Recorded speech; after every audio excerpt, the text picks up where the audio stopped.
Everybody having a good time?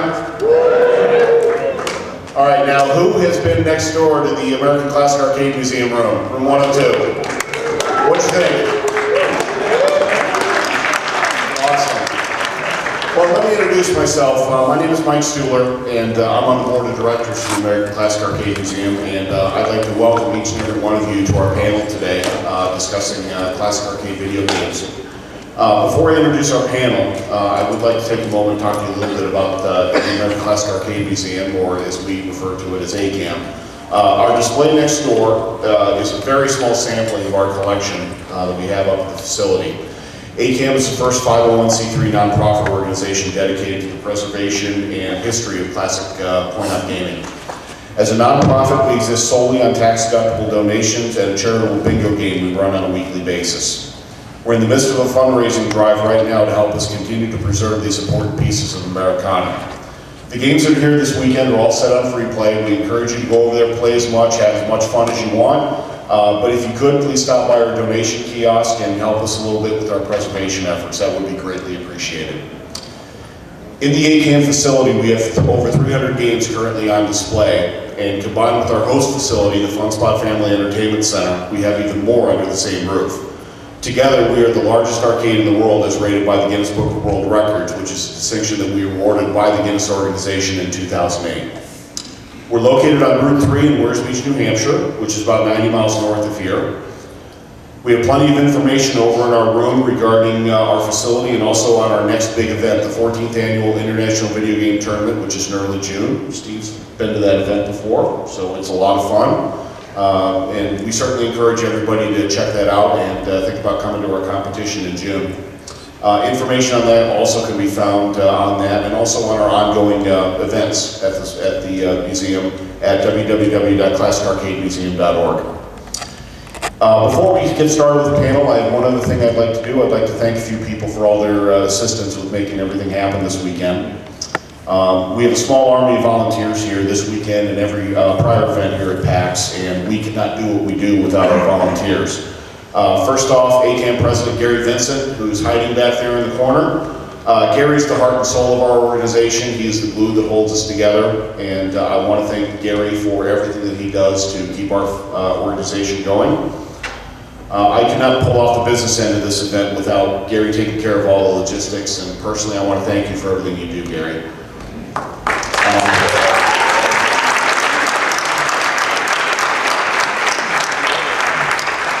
One of our other board members, Tina Gebhardt, is here this weekend. She's the one standing at the door greeting everybody going in and making people feel welcome. I want to thank her. I want to thank the owner of Funspot, Bob Lawton. I'd like to thank Funspot technicians Randy Lawton and Bob Winterson for making sure that all of our games are in good working order. Thankfully, we've only had one game death this weekend. Everything else has been running pretty good. ACAM volunteers Scott Gollin and Adam Pfeiffer have gone out of their way to make this weekend a success. Adam's taking care of all of our lighting. Scott is one of our good technicians who keeps everything going and helps keep the room flowing. And finally, I'd like to thank PAC staffer Kahil White. If it were not for his vision and his generosity, ACAM could not be here this weekend. So I'd like to thank him as well.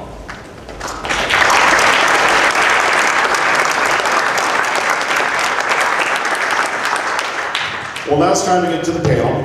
My guests this afternoon are all people that have made major contributions to create the classic arcade games that we all know and love. To my left is former employee of General Computer Corporation, or GCC. He's the co-developer of such games as Super Missile Attack and Ms. Pac-Man. He's also one of the developers involved with the hardware behind the Atari 7800 home console, Mr. Steve Golson.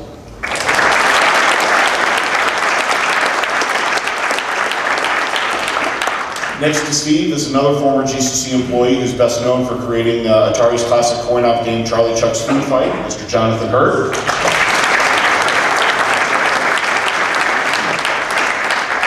And next to Jonathan is a former Midway employee who was involved in the programming for such games as Strike Force and was the lead programmer for Cruis'n USA, Cruis'n World, and Cruis'n Excotica, Mr. Eric Prybil.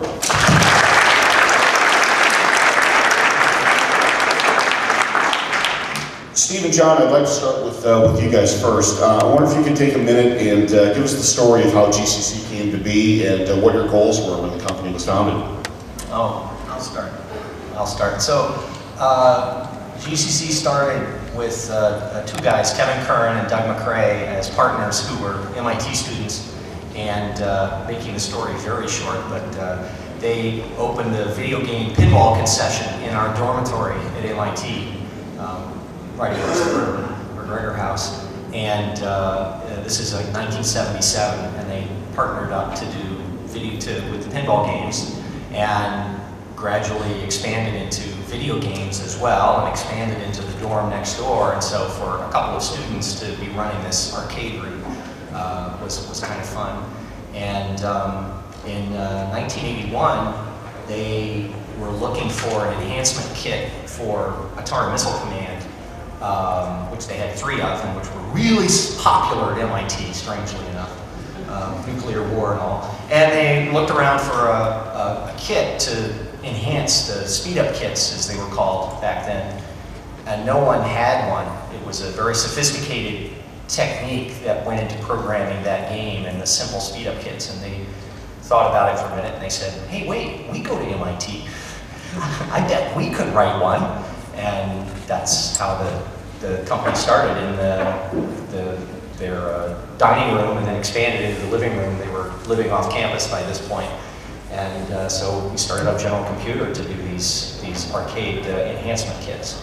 The first one was Super Missile Attack, and then we started on a second one, which was called, at first was called Crazy Otto, and which was licensed to Midway and became Ms. Pac-Man. So that was 1981, 82, and by then we had all dropped out of MIT because it was just so much more fun doing game design than going to class.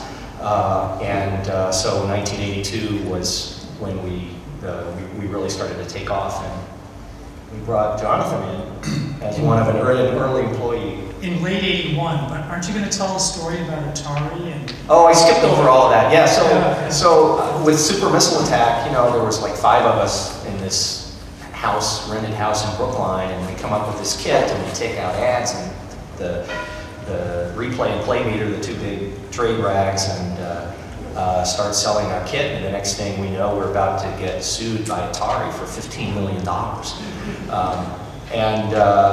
That was even more fun than dropping out of school. It's like, cool, that's great. We get to go to federal district court, wonderful. And so in the summer of '81, we had this whole lawsuit going on with us and Atari, and eventually the Atari folks realized that, well, it wasn't looking too good for them, and it was really bad PR. That they were suing these college kids up in Boston, and that it was obvious that we were going to keep doing game design, and if we were going to do game design, might as well be for Atari. So they dropped their lawsuit and hired us to do engineering work for them. And I think what Atari really expected was that we were just going to like go live on a beach somewhere and just take their money. You know, they had this contract, we're going to pay you so much a month to do stuff. Just go away. And we were like, cool, well, we'll just design things. And I think when we actually started designing stuff and giving it to them, they were sort of startled that we would actually work for our money. So that was, so by the end of '81, and we had the Ms. Pac-Man kit. And so we sold that to Midway, and nobody knew about our secret deal with Atari, and so we sold the game to Midway. We were working for Atari, so we had the 2 major manufacturers in the industry at that point that we were doing work for. So again, boy, it really makes you feel good that you dropped out of school. It's like, this is great. And so by the end of '81, the very end of '81, we were looking to expand, and we had moved into actual office space at 215 First Street in Cambridge, and there's game companies there right now, in fact, still. So that's pretty cool. And then you came in, right? Yeah, so Kevin Curran, one of the founders, I had actually hired Kevin when he was, I don't know, a freshman or a sophomore to come work for the company I was at. And he said, yeah, we're getting all this money from Atari, you should come join us. So I started, first day on the job, I went in and they were putting the finishing touches on Ms. Pac-Man. And Mike Horowitz, one of the other programmers, said, hey, could you do something with her lips? They look a little funny. So I always tell people I put the finishing touches on Ms. Pac-Man's lips, but that was the only thing I did on Ms. Pac-Man. But Kevin said, I asked Kevin, so you know what I do, you know I'm a software engineer, what do you want me to do here? And he said, I want you to come up with an idea for a video game, build it, and we'll all get rich. And I said, sounds good. So that was the start at GCC for me in late '81. And then pretty much the whole year, 1982, was working on Food Fight. Jonathan, Steve mentioned his time at MIT. Do you mind if I ask what your educational background is and how? I'm a little older. No, I was at MIT also. Did my degree in computer science at MIT and worked for 2.5 years. So you had graduated? I had. See, that was a real shock to us. Oh, I guess we'll take it. Anyway, no, that was, software engineer. I wanted to write code. That's what I did for the 2.5 years. Although for a strategic planning company, I wrote software in Fortran for 2.5 years before getting to write software mostly in assembly language and some C. Eric, what about you? You have kind of an interesting story as well about time after high school and how you broke into the gaming business. Right, so I think the first thing to note is that these guys actually are the generation just before me. So right at about, I would say it was 85, 86, the arcade industry sort of collapsed at that point. So the next generation took a couple of years before a young guy by the name of Eric showed up. So Midway was building their arcade game development back up. This is in Chicago. And I was 19 years old. I had been in college for about 1.5 years at that point, and I was replacing a lot of my computer science classes with the graduate level classes because I just wasn't that challenged, I guess you could say, by the undergrad classes. And so I finally said, you know what, I'm sick of this stuff. I'm just going to look in the paper. There's got to be a job for a programmer somewhere. And I'm looking through and I see something that says, rock and roll computers, we want you. And I called them up and I said, hi, this is Eric. I write software. And they said, how old are you? 19. What do you want to do? All right, compilers. They said, you're 19 years old. I said, what else do you do? So he talked to me for a little bit and he said, there's a guy I want you to meet. And it was Eugene Jarvis, if you follow the arcade at all. Eugene was instrumental with Stargate, Defender, Robotron, and Arc. And he was building up another team to build back what was lost in the arcade at that point. And so he interviewed me on a Tuesday and I showed up on Wednesday for work. And I guess years later I asked him, I said, why did you hire me? I had no experience whatsoever. And he said, well, you were kind of cocky and you seemed to be pretty good. Plus, I could fire you whenever I wanted to, so it didn't really make a difference. No harm. Steve and Jonathan, you guys had touched a little bit on getting sued Yes. by Atari, and I was wondering if you could expand a little bit on the Midway aspect of that and some of the things that you had to do to go through to get Ms. Pac-Man and also Junior Pac-Man published through Midway. Oh, so the summer of '81, the lawsuit started in July of '81, and so we're in court and we're doing discovery, and so we're doing these depositions with all these people at Atari, the Dave Thoyer, the designer of Missile Command, and so we send subpoenas. We want to talk to Ray Kassar, who's the president of Atari, because they sued us saying that we're trademark dilution and we're stealing business from them. Well, we want to hear what business we're stealing, and they got really annoyed at that. And Ray's like, why do I have to go and do this? Ray, we sued them.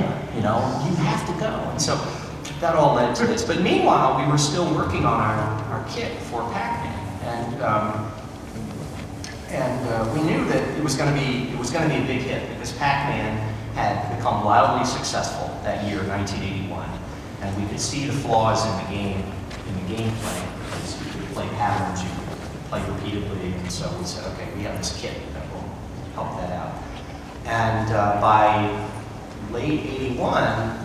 September or so, we were then in negotiations with Atari about this contract we would have with them to do development work. And one of the things Atari really wanted us to stop doing these enhancement kits, because as a manufacturer, right, they want to sell $2,500 arcade cabinets they don't want somebody selling $300 little kits that will extend the life of some poor arcade owner's cabinet.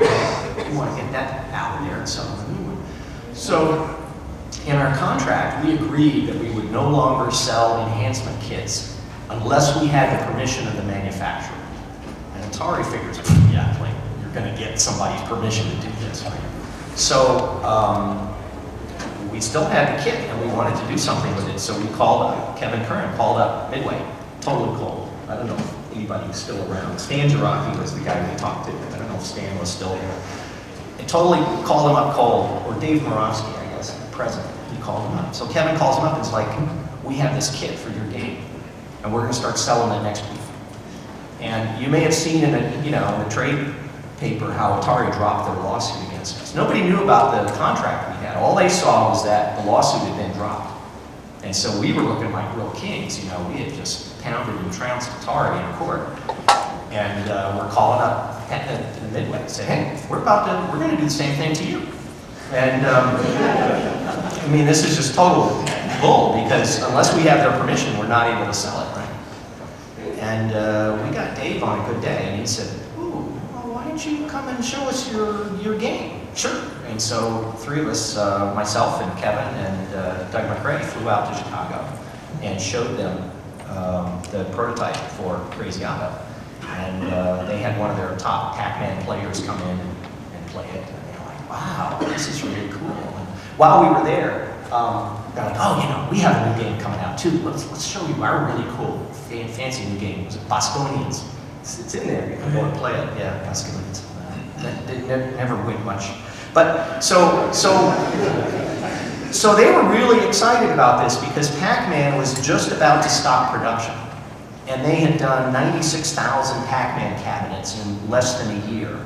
And so they saw their factory about to go dark. And what could they do? Ooh, they could just keep building the same game, and with this little board that plugs in, and off they would go. So they were very excited about that, and we ended up negotiating and selling them the rights to it. And then after that was late October. So in the span of 2 weeks, we signed the deal with Atari, and we signed the deal with Midway. And neither one knew about the other. Actually, no, Atari knew about Midway.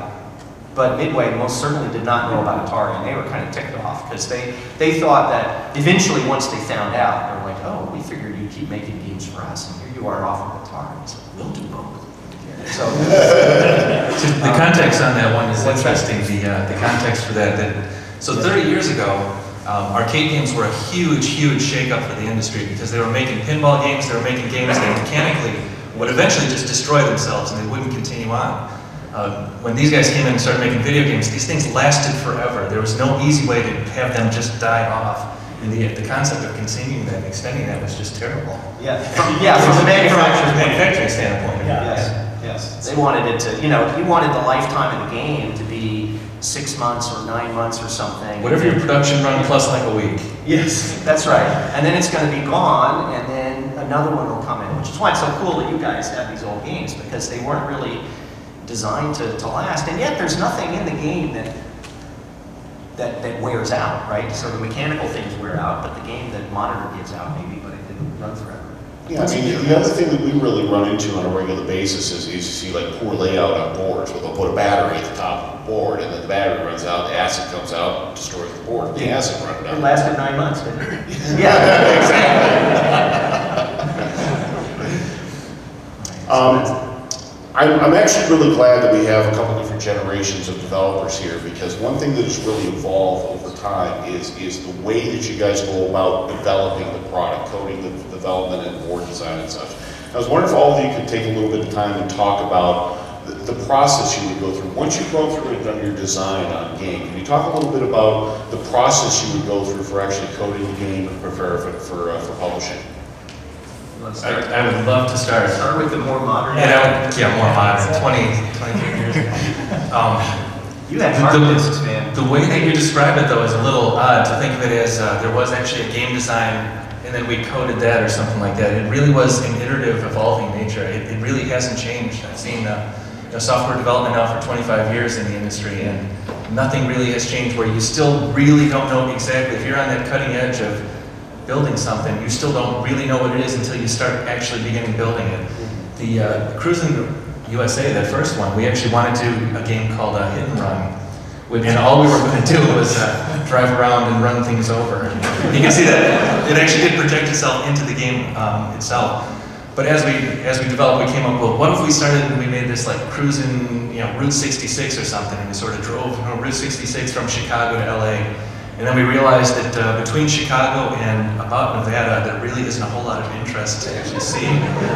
So, all right, let's just do Cruis'n USA, let's make it that way. But to get back to the design element there, we started with the very rudiments of what it is that you need to actually be able to do a 3D game on, with nothing. There was no 3D Studio Max, there was no Maya, there was none of these tools that you guys now take for granted that all this modeling stuff is available. We had to write all of the tools to actually generate that. So we were in the process of building a tool, coming up with a concept, working out the physics of the game, and making a board and an ASIC to actually do all of this transformation to make the displays on the game.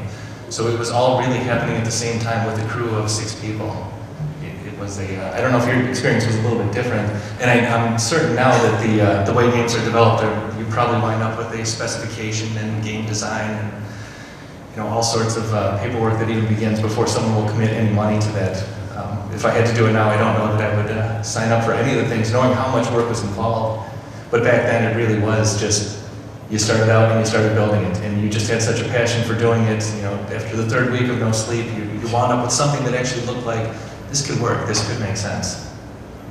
Yeah, well, the gameplay is such a critical part of the success of any game. And with Food Fight, I got hired. I had never done a game before, and joining these guys that had that were like living and breathing games. But I really wanted to do it, and I was more of a trained software engineer. And so my first day on the job, I started looking at other games and thinking, what can I do that's completely different?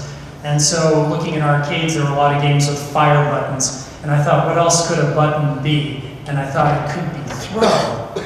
And then I thought, what could we throw?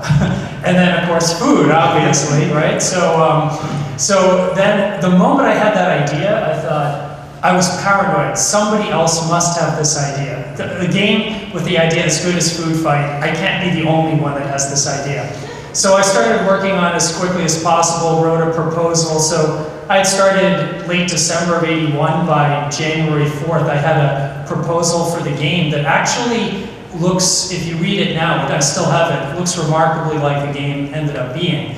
But, you have to spend the time on getting the gameplay right, and we started before the hardware, started working on Pac-Man hardware. So Food Fight initially was implemented on Pac-Man hardware and then got transferred over to much more powerful hardware.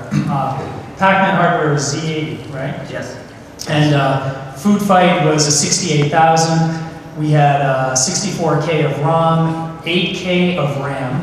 Wow. And I needed only half the RAM. So what I did with the other half of the RAM was I made instant replay. So if you have an exciting round on Food Fight, if the food just misses you and a chef just misses you, it's been saving the state throughout that round of the throw button and the joystick. So it can replay the whole thing just by replaying the state of the controls. So that's what I did with the other half of the RAM, was implemented instant replay. You had 48 stamps, 48 moving characters, and Pac-Man only had 6. So yeah, once you had that enhanced your... Absolutely enhanced it. But you could get a feel for what the gameplay would be like. So pretty much the gameplay of Food Fight was done in the first month and a half or so, and then the whole rest of the time was refining all the various things you see, even things like the high score table, fabulous food flingers, and I still have all my notes from the whole development process. And the team of people, we grew really fast at GCC,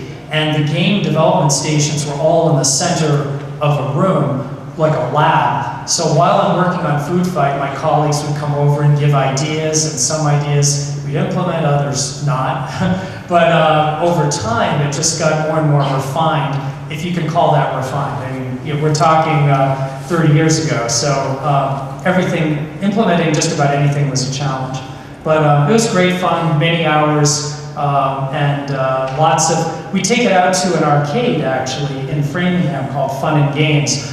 Steve had a Volvo, or the company I guess, had a Volvo station wagon. Yes. So get a two-wheeler, load the prototype food fight in the back, drive it out to Framingham from Cambridge, and it was in a black cabinet, set it up in the arcade, and then I'd be there with, it had a coin changer and everything so people could put in money, but I'd stand behind it and watch, or beside it, watch people play, ask them questions. I had all these measurements for how long they spent doing different things, so I was able to do a lot of testing and almost like my own focus group that went on whenever I took it out to Framingham. So a lot of iterative, aspects of the gameplay and making it more inviting and that sort of thing. So I have to tell a story about instant replay. Instant replay was a really cool idea, but I remember there was a bug in the instant replay, and sometimes you would get killed during the instant replay, right? That's in the 7800 version. It still happens sometimes. We have no, I tried to help the 7800 guys figure out why they had a bug. But I remember it happening in during the lab. Oh, I'm sure. Because, and as I recall, what happened was, it's like, well, look, it's playing back exactly. How could it possibly be different? Well, no, the one thing that's different is during instant replay, there's music that plays in the background. And that shifted the timing just enough to where instead of that food just barely missing, bam, it would hit you and you would die in the middle of the instant replay. Well, that's not very good. So I remember that was one thing that you had to solve. The instant replay music is original music composed by a musician we hired named Patty Goodson. And because the length of the rack given rack can last a certain length of time, there were, I think, 8 different versions of the song, and then I would play them slower or faster so that it ended up right as you're eating a cone at the end, regardless of how long the rack was. So, very fun. Good. Yeah, Patty was the first person we hired who was over 30. No, I think when we hired her, I was 24 and she was 27. I thought she was very mature. Yes, she was. Yes, she was great though. So from a development, okay, so you want to go back even earlier. So when we started doing our development on Super Missile Attack and on Crazy Otto, which became this Pac-Man, we used what was called a microprocessor development system, and this was a commercial device for doing embedded programming, and it would plug in place of the microprocessor. And now we had an advantage that we were running on working hardware. It wasn't like Food Fight or your Cruis'n games, even worse, where you're starting to do the game development and you do not have the hardware yet. So you either have sort of hacked together prototype hardware or something. But for our first games, the hardware was done, and it was just a question of doing the software. Although we had to reverse engineer the existing code and understand how it worked. So these microprocessor development systems were ideal for that. So and so we could do our programming all in assembler, and you could set breakpoints and you could download all the code from that system and do it floppy based. So we had systems from Genrad for the 6502, which is what was in Missile Command, and also Tektronix systems that were for the Z80 that was in Pac-Man. But the development of those games was quite a bit different because most of it was the reverse engineering. Was the game and maze development, things like that. The one thing that's always amazed me about the reverse engineering work that you did, the first time you and I met, about 4 years ago, you came up to ACAM and you brought your annotated Pac-Man book. Oh, yes. Where you had completely dumped all the code out of the game and literally went through line by line and documented what every line of code in that game did. I mean, how long of a process was it to go through and document that? That was actually done by the team who did Junior Pac. And they took the initial notes that we had done and came up with this Bible of theirs because they really needed to know how it worked for Junior Pac. So I'd say that the development process for for Crazy Auto, we started in May, June of 1981, and basically by September it was complete. And so what's that, June, July, August, September, and that includes getting sued in there. So that was a matter of 4 months perhaps, and it was basically 2 or 3 of us that were doing the bulk of the work at that time. And then once we signed our deal with Midway at the end of October, there was some work in character development because they came in and said, well, we want to make it Pac-Man. We had changed all the characters, and they said, well, we'll make it Pac-Man again. And no, let's make it a female character. So there was all this character stuff. And we were done with it by then. We wanted to move on with other stuff and other projects going on. So. Eric, I'd like to talk to you a little bit, expand a little bit on the concept of arcade driving games. I think it goes without saying that most arcade driving games can be considered a little over the top in terms of their approach to real-world physics. It depends on which ones you're talking about. Certainly Cruis'n, really we were quite liberal with how we looked at physics. Well, that's actually something I wanted to talk a little bit about. Is from a design and a programming standpoint. I mean, what are the challenges in creating real-world physics in a title like that? All right, so I don't claim we did real-world physics ever. At one point we took Cruis'n USA and Cruis'n World sold, if you put the first 3 together, it was like 100,000 units or something like that for the arcade, which was absolutely enormous. To give you guys an idea of scale, by the late 1980s, if you sold 3,000 arcade games, it was considered huge. That was a success. 3,000? Yes, that's how small the number had become at that point. Wow. If you sold 1,200, you were actually considered, all right, we're break even, this is okay, and they were assuming that for every 4 games developed at the company, you'd have 1 that would be a breakout hit, 2 that would do okay, and 1 that would be just a disaster. So anything that went beyond 3,000 was considered really, really big. You know, when you hit NBA Jam or Smash TV, all of a sudden the numbers became, now we're talking money. You know, was propelling, you know, the late 80s and the early 90s into, okay, the arcade's back again. I'm sorry, I lost the train of thought there. On the physics of driving. And the games, you know, the games that we used for inspiration weren't, we wanted the arcade experience to be fun. So, okay, let me go backwards now again to my story that I started actually. So we didn't do well in Japan. So Japan has a very different market than the American market. They like real world physics. They don't like anything that isn't, they don't want fun. They really want to be completely serious. And when they turn and the wheel breaks, they want to know that the wheel breaks. They've got to have that feedback. And if you don't have that, you're really not going to do well in the Japanese market. It just isn't something that we did. So it was funny that Tato was friends with some people it was actually, you know, Williams Midway Valley, whatever you want to call it at that point. And they took our game and they came up with, you know, the list, and we're going to give you this document of everything that's wrong with your game. And they gave it to us, and I remember looking through it going, yep, we intentionally didn't do that. Nope, we're not doing that. Nope. Okay, we're not going to sell in Japan is what it comes down to. But we took as our inspiration, we really liked Hard Driving, which was an Atari game. Yes.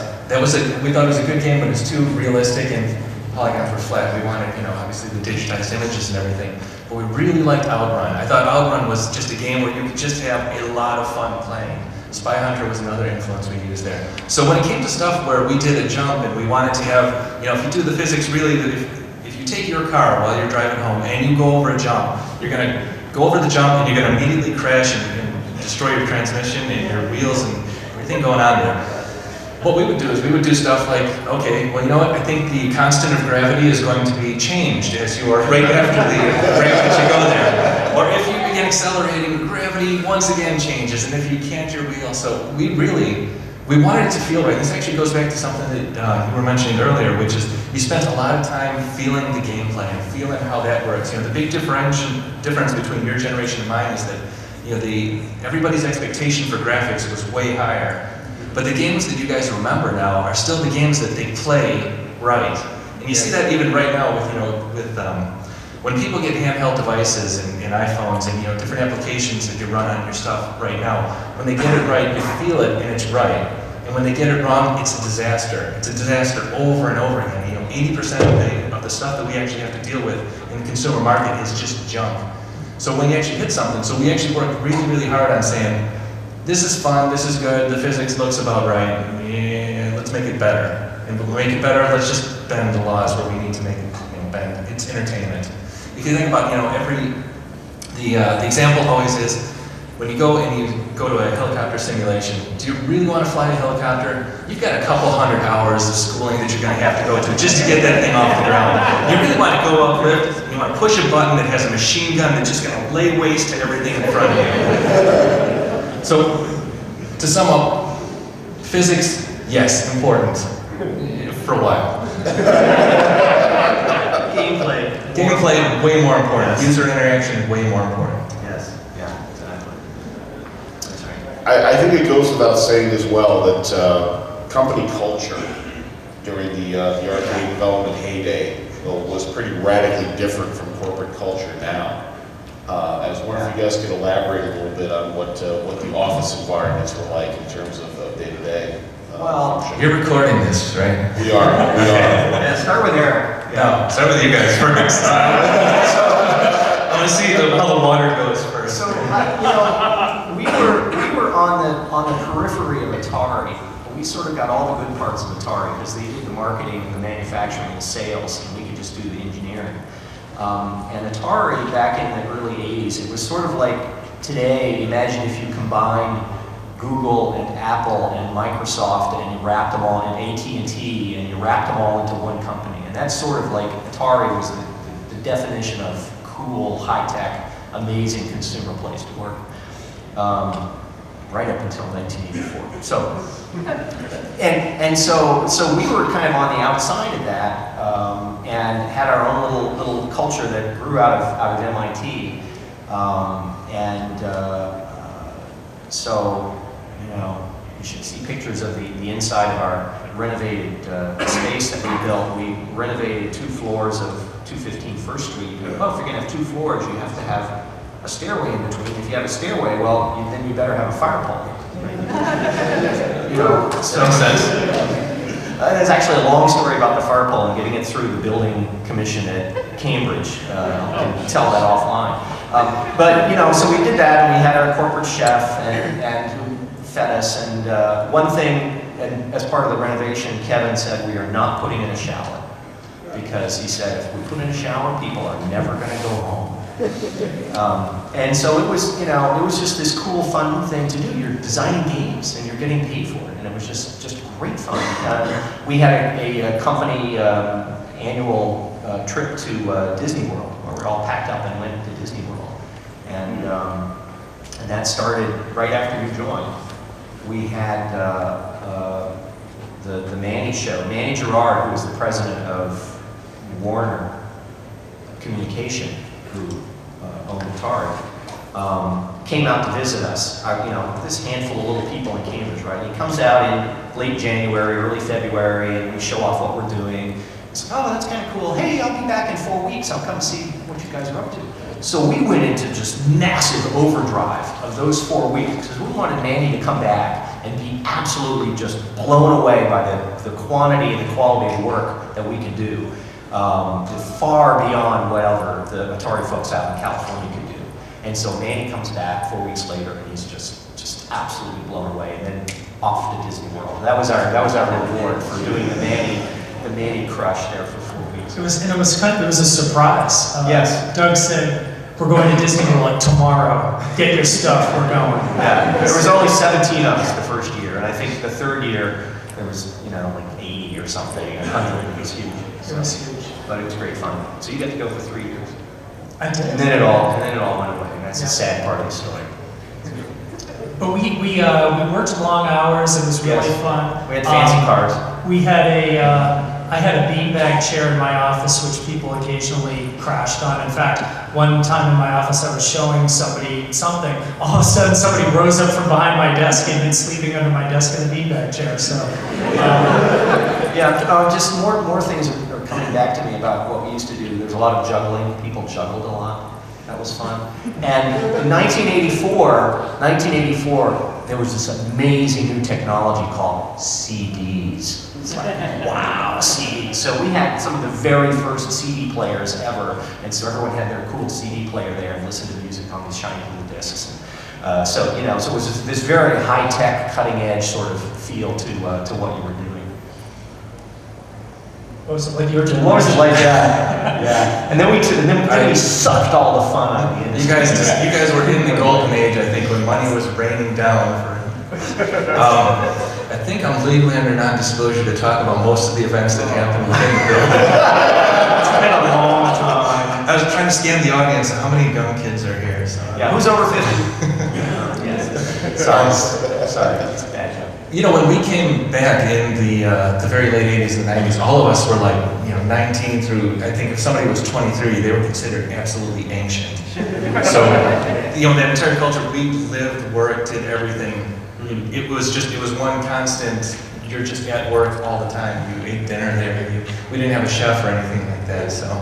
And that's about as far as I'm going to take that story. How's that?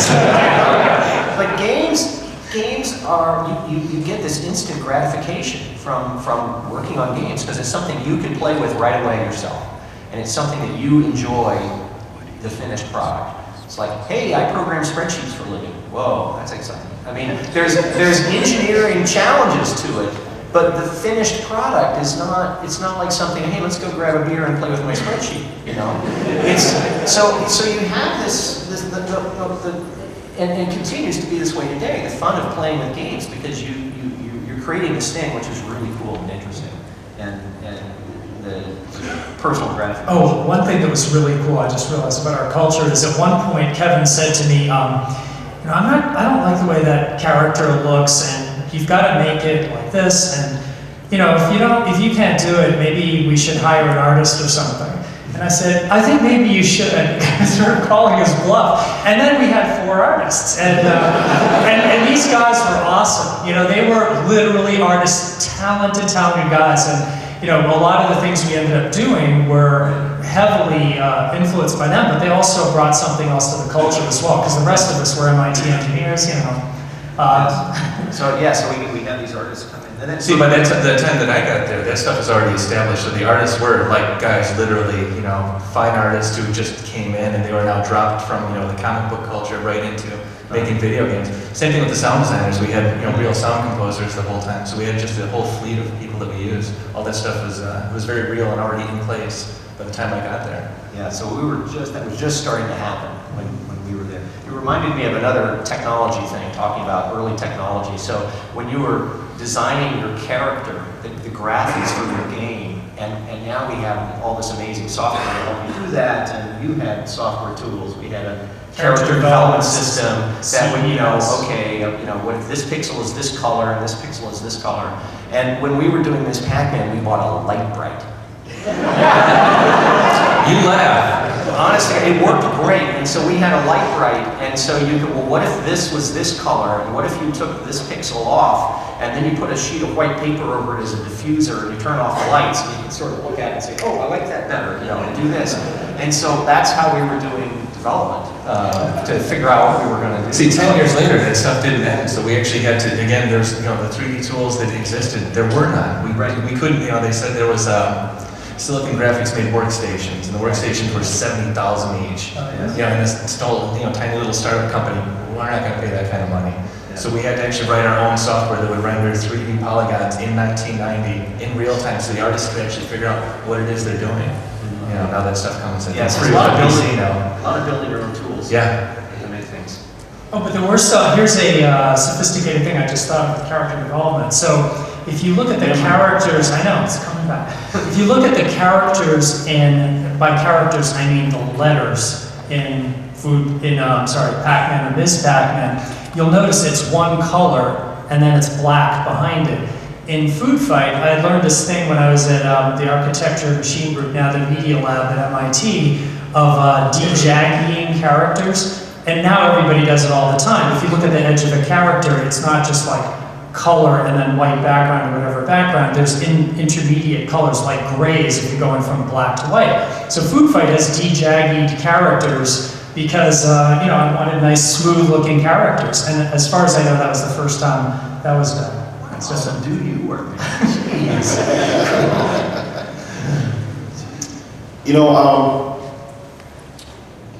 One of the things, actually, none of you guys are still involved in game development anymore, actively, correct? All of you are completely out of game development now? Yep. One One of the things that's really been hot the last couple of years is companies like Sega and Namco Bandai Games have been going back and doing new versions of the old arcade games for Xbox and PlayStation and such. Right. Namco Bandai in particular with Pac-Man Championship Edition and Galaga Legions has just been huge for them.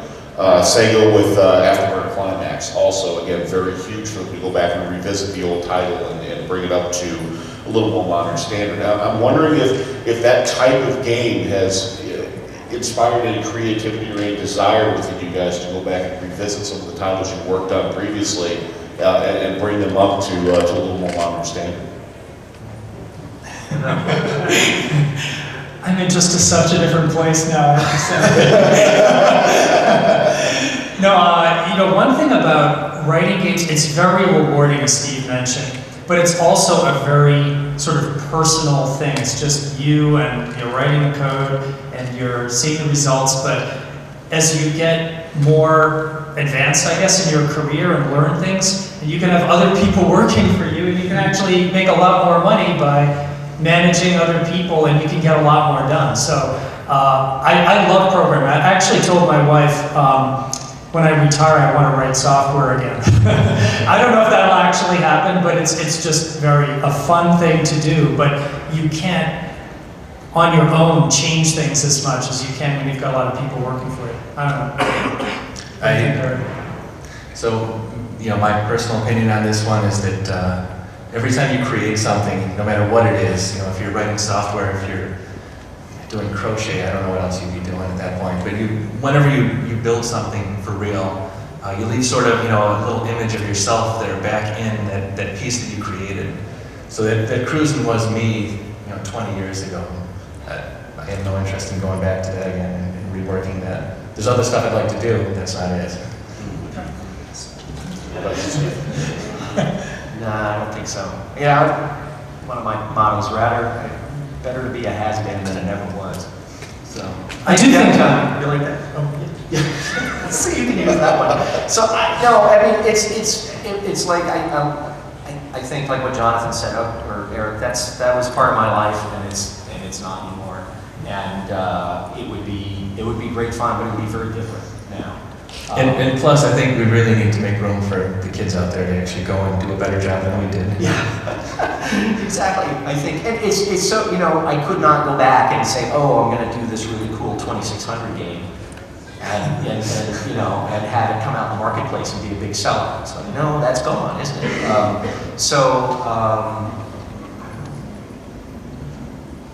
We disappoint, I think, don't we? Sorry. All right, well, we have about 10 or 15 minutes left. I have one final question, but we do want to open this up to the audience. We've got some questions for our panel. So if you have any questions, start forming a line up here at this microphone, and while everybody starts getting in line, I'll ask the final question. And that has to do a little bit about legacy and about preservation. The American Classic Arcade Museum was really the first facility of its kind. Nobody was actively attempting to preserve the history and the legacy of these coin-operated games until we were founded in 1998. One thing that I have found in talking with the video game companies that are still in business today that have ties to coin-op is, for lack of a better term, kind of apathy in terms of their corporate history and such with the older games. And that's kind of pushed us to work even harder to make sure that these games are preserved. I wonder if I can get you guys to talk a little bit about what your feelings are of facilities like ACAM or the Strong Museum of Play, or even more recently the Smithsonian, places that are legitimate and accredited that are really trying to build up and preserve these games going forward so they're available for current and future generations. You guys feel that this is an important thing for these games to be preserved and for facilities like ours to exist? Oh yeah, I think it's hugely important. I think that it's important technology, it's important sociology, and to have a place where you can go and play these games. It's no different. There are automotive museums, and I see it in the same sort of way of here's this technology. But even better, you can actually still go play it. You can't go and drive your cars at the automotive museum. Right? You can go and play these games. I think the manufacturers are really focused on right now, and there's not the continuity of the same people there 20 years later who say, oh yeah, we want to remember what we had worked on before. So I think the sort of work you've done, I'm a big supporter of the Computer History Museum out in Mountain View, California, for the same sort of reason, that protecting and preserving these artifacts, in particular if they are in a working, running way, so you can actually see them, is real critical. That's great. And that's something we've really tried to focus on. I mean, we have built the largest collection of classic coin-op games available for public play in the world. And we continue to grow that collection because nobody's really doing it anymore. And it's just sad to read stories over and over again about these games being crushed and thrown into landfills and just destroyed because they are a piece of Americana that we feel the need to preserve. I think it's cool. I think it's fun to be able to go back and look at games. And what's really striking is how much things have changed in a fairly brief period of time. You know, Moore's Law technology-wise, and how very different it is creating games today from when we did it. And so it's just kind of neat to look back and be able to have a place like that to look back and see just how different things were 30 years ago. It sounds like a long time, and it is in games, but you know, in other industries, they haven't changed as much in 30 years. So it's pretty cool to have that and be able to look at that. This is a tough one. American, culture is largely that we're looking at the next 12 months. We don't really care about the past. We're not looking 24 months into the future or anything like that. So you're fighting against the current here. This is not the American way to look and try to figure out where have we been and where are we going to, what is our history there. So I think what you're doing is really important, but I think the importance of this is not going to be recognized probably for another 15, 20 years, when all of a sudden it's going to become, why didn't somebody do something at this point? So, like I said, I think you're fighting a very hard battle. All right, awesome. Well, let's open it up to the audience. We have somebody with the microphone, so if you can say your name and fire away your question. Hi, my name is Pete, and I was just wondering, since you basically started your career as modifying someone else's work, how did you feel when you started seeing the various speed-up hacks from this Pac-Man and the various maze hacks and everything that came after that, modifying your work? Well, because that's how I started, right? So on the one hand, it was flattering, we actually worked really hard to prevent hacks of this Pac-Man. Basically, in order to preserve our financial, you have to understand that in the early 80s, games were being copied. If you brought out a new game, within a span of 2 weeks, there would be copies of it that would be shipped in from the Far East. And so from a manufacturing standpoint, if you could figure out a way to make your game difficult to copy, then that was a big financial plus for you. And so we did very clever circuitry in this Pac-Man to make it hard to copy and for people to make it hard to understand. And it took about 6 months before the first clone showed up. So I felt really good about that. It's like, oh, well, it took a long time. They finally figured it out. Okay, that's good. And to see it still being played and to see some of the versions, and some of them I look at and go, well, that's really cool. If I had thought of that, we might have done it that way. So, related to that, so when I saw the main stuff come out, the arcade emulators working with Cruis'n, I was absolutely thrilled. I love when you guys do that. I love when people go out there, take the rounds. Yes. I'm not legally condoning anything. That's right. Yes. But I am saying that I absolutely adore when people go out there and they actually take the effort to just Again, make that's a it. preservation, right? That's a way of preserving and making the game fun to play. Continuing, so. But there's nothing like playing the real thing. I mean, absolutely nothing compares to the real thing. So you got to go and play it. Yes. Okay, next question. Hi, I'm May. I have a question for Steve, I believe your name is. Can you talk more about your work on the home consoles for Atari? Briefly, that's a whole other panel in and of itself. So we were doing, our contract with Atari was to do arcade games. And Atari was having difficulty holding on to their programmers, people who could program for their 2600 and 5200. And they called up Kevin Curran and said, Kevin, hey, you've got smart guys out there. Could you program for the 2600? And how long would it take you to do a game? And Kevin's like, how big are the cartridges? Oh, they're 2K bytes.